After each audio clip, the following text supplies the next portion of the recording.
fundamental, functional Kenpo game. I love Kenpo. I love Jiu-Jitsu too, but I love Kenpo. It does so much.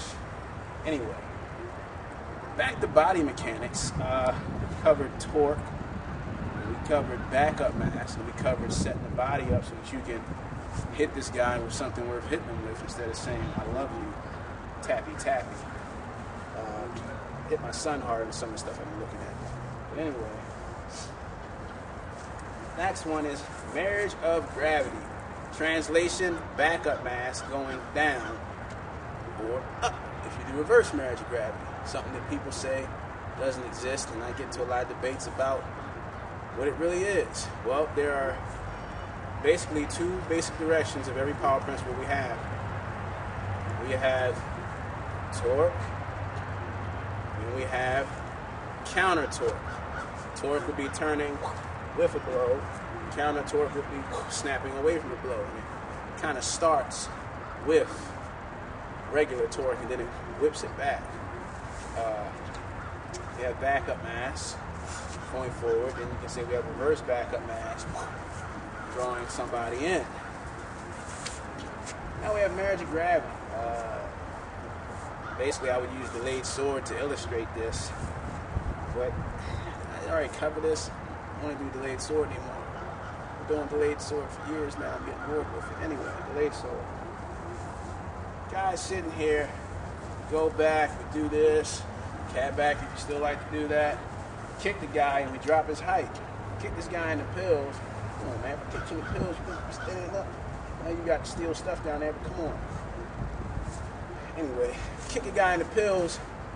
And I'm straightening my leg to exaggerate this. Marriage of gravity is dropping down on the target and letting gravity help you hit down. Well, it's more than that. If you've read anything I've typed and put on the internet, or you've come to one of my seminars or watched my seminar footage, I'm very big on making your body do work. Not work like work hard, but do more work for you.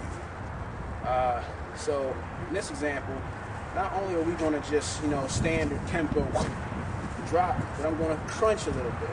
As I crunch, I'm putting my stomach muscles into this blow. I'm going to come here and I'm going to let my stomach help drop my body and add more to this chop to put this guy down. That's marriage of gravity. I don't want just my mass dropping down. I'm going to do this, and I'm going to lean a little bit. And I know, Kenpo rule, erect posture, and et cetera, et cetera, et cetera. Again, I don't know where you train. Where I train, I need my weight going into this guy, even if that means I have to lean a little bit. If you know anything about grappling, you'll know that your posture is erect to a certain extent. Say I'm shooting in on this guy. I don't shoot in from here like this with my back straight. I hunch forward a little bit, but not so much that my weight leans past my lead knee. I get my weight over top of that leg because I need my mass into him as I come in. I need my mass going into him. Same thing with the chop. I don't want to do this and chop with my back perfectly straight. I'm going to lean just a little bit because I want to make sure that I'm putting my mass and my bracing angle over the chop I'm hitting him with. I want to be hitting him down. I want to hit him down. Now, if Marcus will slide out just a little bit, you'll notice I'm not all the way over like this. I'm still kind of erect, but I'm leaning to put my weight over the hand I'm hitting him with. Not like this, but with this. If you've ever tried to do a cable pull like this, you'll know that you can't cable pull that much like this, which means you don't have a lot of functional strength like this. And I don't understand why people don't get this, but I'm explaining. You want your movements to match movements that you know you can put a lot of strength into. You shouldn't have to put a lot of strength into it, but if you have that extra to use, it's always good to have that extra.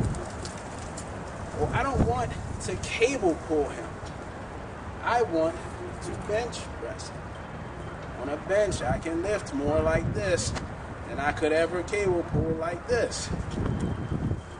So So when I block and I kick to bend him over and I plant, I go, ooh, look, it's like a bench press. I can get my back, my chest, and my triceps into this chop.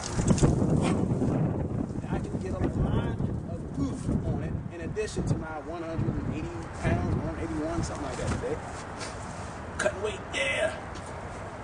Now reverse marriage of gravity. What goes up must come down. Well, in Kenpo terms, what goes down has to come up too. If you keep dropping and dropping and dropping and dropping and dropping and dropping and dropping and dropping every time you hit this guy, when the hell you want to stand up? If I kick him and I drop him down, when I knee him, I'm going to get his arm out of the way just so you guys can see this. When I knee him, I'm going to lift myself with the knee. Now I'm giving him an upper leg right now instead of a knee so that I can hit him and you can see what I'm doing. Turn your face and hit you with the thigh. So I'm going to lift up with the knee. I'm going to lift and drive and straighten my leg a little bit to get that same thing. It's like leg pressing. Up. Well, that's reverse marriage of gravity. We're going to drive against the ground and drive up. Marriage of gravity is taking the effect of gravity going with it to aid a blow. So I'm going to reverse that and drive away from it to aid a blow. My leg power. Boom. Marriage of gravity. Reverse marriage of gravity. Back to marriage of gravity again. If I need this arm, torque. Backup mass. Power principles. Basic fundamentals. Basic functional Kenpo.